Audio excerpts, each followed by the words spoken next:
Hello guys, welcome to another video. Seraphim by Sakurademonalchemist. Katekyo Hitman Reborn, Highschool Chapter 6. Asia watched as the two exorcists left, clearly wary of her after the way she kicked Zenovia's ass. I'm going to be staying at a friend's place, since Issei has already stated that Irina is an old friend of his. I'd rather not inadvertently instigate anything further, she said. Issei winced, but agreed to let his parents know. She immediately went to Azazel's place where he and Verde were working on something. She set the tone of the next conversation by casually stating, "So someone stole several fragments of Excalibur and now there are two exorcists in Kuo who have apparently tracked them here." Dead silence. Azazel stops what he's doing and turned to her with a rather serious expression. "Please tell me you're kidding. I just had to put the beat down on a rather zealous exorcist carrying an Excalibur knockoff, and her partner had one as well. They specifically went to visit Rias to alert her that they would be operating in the area and to make sure she wouldn't interfere. I seriously doubt they would send two holy sword users to deal with a minor matter in an area controlled by the younger siblings of two Satans," deadpanned Asia. Azazel let out some rather impressive swears. There was no way a devil could have stolen the fragments without setting off some major alarms that even he would have noticed. The fact they somehow ended up in Kuo, or the church was led to believe they were, so shortly after Rainier and her lot tried to attack the user of Twilight burning and managed to piss off the younger siblings of those two cis-cons couldn't possibly be a coincidence. Particularly since Asia had rather publicly kicked Riser's ass as a favor to Rias. So are you thinking what I'm thinking, or am I reading too much into something unrelated? Some dumbass is trying to rekindle the Great War after all the headaches we put into a damn truce, said Azazel pissed. Hence why I came to you first. Considering Kiba's reaction to the idea of Excalibur being within reach, I'm just going to guess he has some history with either it or some project connected to it. Which means he'll get in over his head, and Rias will be drawn in as well as Diedrich through Issei. And since this is shared territory, Sona will help if only to keep the peace and because she's friends with Rias. Add in the two holy sword users, both with Excaliburs, said Asia. Azazel swore again. What do you need? Well, considering there's a high chance a fallen is involved. Since I highly doubt an angel would pull a stunt like this without falling as a result, I'll probably need to borrow Valley. Oh, and a drone or something to catch the inevitable clash once the current instigator is found. Azazel considered who had been acting up of late, then had a dark expression. That damn idiot Kokebeel. It had to be. He never forgave the fact Azazel had opted for a truce rather than finish the Great War and Rainier was under him before she was killed off. He looked to Verde, who was neutral on the whole matter, for obvious reasons. Just so we're clear, once this is over I'm going to come up with some sort of excuse to drag my idiot son in. If someone is trying to restart the war, I would rather have someone of his skills backing you up as well. Besides, I'm tired of him hiding his heritage. Normally he wouldn't care, as it was Reborn's life. But this was too serious for such petty sentiments. Reborn was strong enough to throw off the curse outright, but had never bothered to do so. Asia considered that. I remember hearing that he had his memory sealed or some nonsense. Is it possible someone tampered with his memory after the curse to ensure he wouldn't ask for help? Verde blinked. Wait, Reborn is your son? Said Verde. Not that the ungrateful ass ever mentions it. Verde started swearing. That explains far too much, he complained. Like why he knew so much about the moonlit world in the first place. I'm giving your familiars or at least that damn tiger some upgrades, said Azazel. Have fun, said Asia. I'm going to crash on your couch until the main instigators show up. Azazel waved her off, still slightly fuming. Asia felt it probably said something about her personality that when she did meet up with Rias and Sona again, they were about to discipline Issei and Saji for going against their orders. Sona, Rias wait, said Asia. Saji almost held out for a modicum of mercy. Issei was under no such illusions and awaited for worse punishment. Since these two are part of your peerage and they were colluding with exorcists, I think this deserves a slightly harsher punishment. Besides, we wouldn't want to hurt your hands. Use these instead. She handed them two braided leather whips. Sona's eyes glinted darkly. Rias looked like she wanted to laugh at the expression of horror on Issei's face.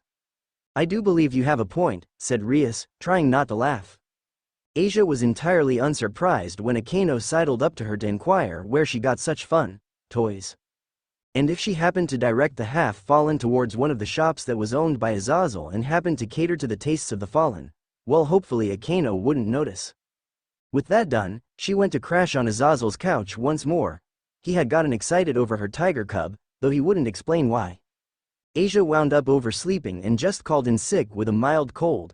Nothing too serious, but she was a favored student, so the teachers ignored her playing hooky. It was later that night that things turned interesting. She took one look at the massive shield around the school, then turned to Azazel and Valley. I'm borrowing Valley so he can record the inevitable beatdown, and to ensure the guilty parties don't actually have a chance to escape. Deal, said Valley.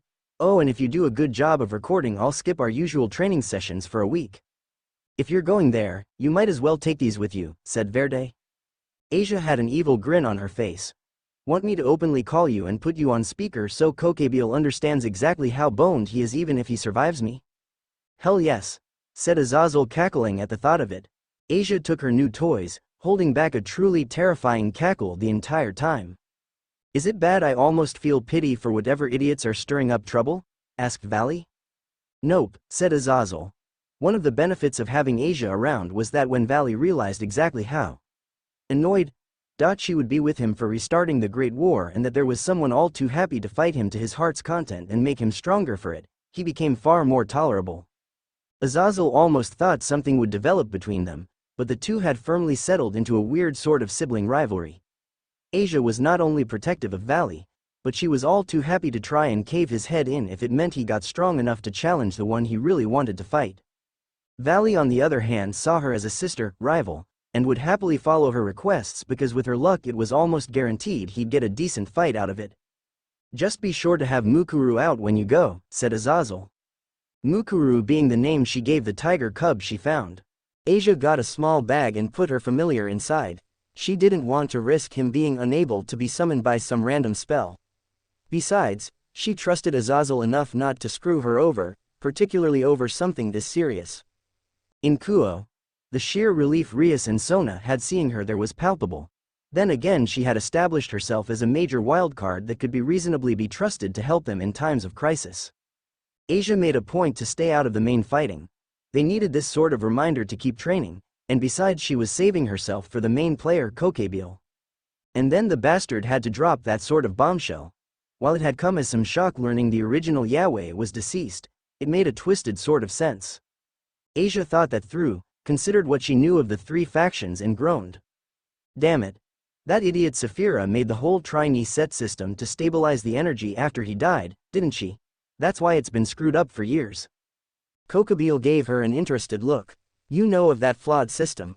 He's been trying to keep it active for years now, despite the fact the worst of the instability has long since settled, said the Fallen. Asia rolled her eyes. I'm Giotto's descendant and strong enough to take on the mantle of the Sky Archibaldano. There's no way I wouldn't know about that ridiculous setup that woman put into place and that man insists remain, deadpanned Asia. Besides, last I heard Michael was doing a rather credible job of keeping the heavenly systems active. He just hasn't figured out how to reset the administrative access. She had some theories about that, but it was possible Michael was too busy trying to keep things stable and maintain the uneasy truce that he hadn't had a chance to think outside the box to reset the administrative access to the very system that could create angels. Either that or he was too afraid of crashing it entirely to try all the angles. Not her problem, at least at the moment. Kokebiel sneered at them all, and Rias eyed him for a moment before she looked at Asia and Mukuru. She came to a decision this fight was far above what she could handle, and she knew for a fact Asia hadn't really pushed herself against Riser. Asia, would you be offended if I left him, she nodded to the Fallen, to your capable hands? Is that permission for me to intrude on a territory dispute? Asked Asia. Rias nodded. Give me a moment to call someone and put them on speaker. Rias looked puzzled at this and Kokebiel looked amused. Right up until he heard the voice on the other end. He went from smug to almost freaked out. Asia's smile was downright terrifying, to the point Issei and the rest of Ria's peerage had only one thing they thought appropriate for the situation. How did it go again? Mused Issei, as Akano, Kaneko and Kiba stood next to him. Oh yeah, now I remember. As one, the four did a reverse cross against their chest and said rather vocally in odd unison. Lucifer-sama, please bestow what little mercy you may give to this fallen, for Asia will have none on him, said the quartet, even putting their hands together in mock prayer. If one strained their ears, They might hear Azazel's cackling from the other end of the phone the moment he heard that. It only got worse when Valley delivered the video and he saw them doing the reverse cross. Zenobia just looked confused and highly offended, while Rias looked torn between amusement and annoyance. Asia's smirk only got worse, as she had jokingly taught that particular prayer to Issei shortly before the Exorcists came to the clubhouse purely to piss them off. When asked why, her answer was that, since they can't pray to God, they can at least send their prayer the opposite direction, and with Rias being the younger sister of the current Lucifer, sending it his way just added to the amusement factor. Coincidentally, Sona's peerage directed their prayer to her older sister Seraphim, who held the post of Leviathan. What happened next was brutal to say the least. Zenobia in particular seemed heavily affected when Asia released her blazing wings, revealing the true nature of Twilight burning. It was safe to say that had any of the church had an inkling of the fact she heavily resembled a seraphim at that moment, they never would have dared to call her a witch.